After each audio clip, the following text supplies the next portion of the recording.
From Montana's news leader, this is the MTN Noon News. Good afternoon. Thanks for joining us on the Noon News on this Thursday. I'm Andrea Lutz. Construction is coming to a hotspot gathering place in the heart of Missoula. We'll get to that story in just a minute. But first,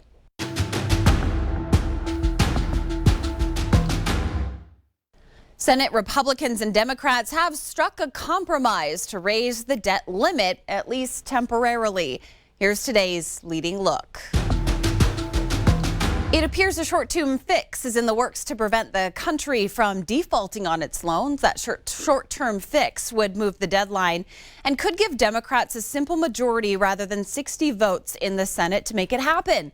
The Treasury Secretary estimated the country would run out of money by October 18th. A federal judge didn't hold back in a ruling ordering Texas to suspend the most restrictive abortion law in the country.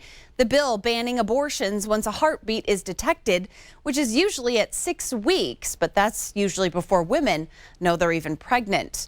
The judge said women have been unlawfully prevented from exercising control over their lives. Governor Greg Gianforte joined 10 other state governors at the southern border. They say something needs to be done about a humanitarian crisis, and so far the U.S. has expelled more than 7,000 people there back to their home of Haiti. Private job hiring picked up in September. The leisure and hospitality sector led the way with the highest number of new hires, which that hiring happened within mostly hotel chains. And Butte is ready to spend about $500,000 for a fire suppression system at the Mother Lode Theater in Uptown. City leaders say it's an investment that's necessary to preserve the historic building. But now the city says it's reaching out to companies that specialize in putting fire systems in historic buildings to get the work done. And that's today's leading look.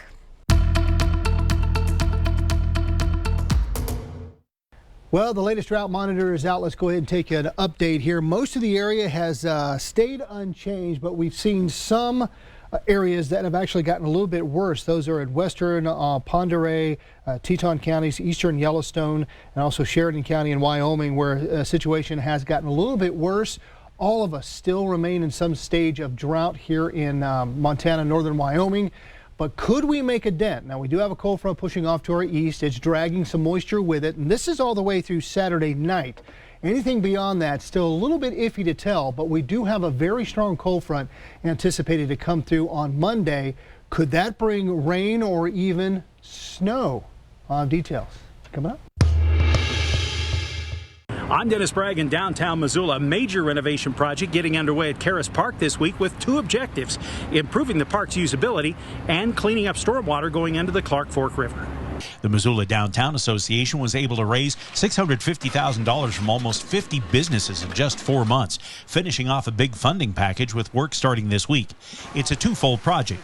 Underground, Public Works is installing the second phase of a system designed to improve a problematic open pipe, allowing stormwater to carry oils and other contaminants off downtown streets directly into the Clark Fork. What this project is going to do is going to divert some of that stormwater into an infiltration gallery where it'll get infiltrated into the ground where it can be treated.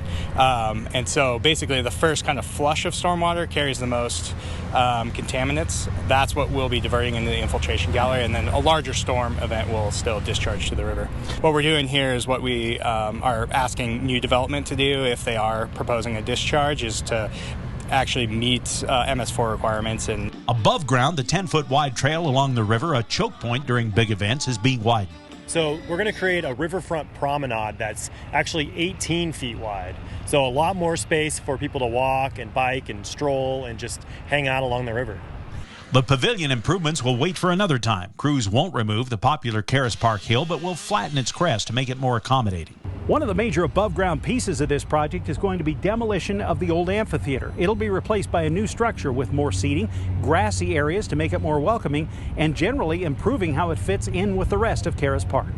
put some bench seats in a sloping lawn space. It's going to be softer, more green space. I think overall, aesthetically, it's going to be a lot nicer than what's there today. Doing the work now during the Bear Tracks Bridge renovation saves $100,000 and ties in with improvements to the span. Future plans are for improved river access and bank restoration at Karis and Bess Reed Parks, new restrooms, and even an ice skating rink. We only have so much parkland, and the desire to use parks has increased significantly. In Missoula, Dennis Bragg, MTN News.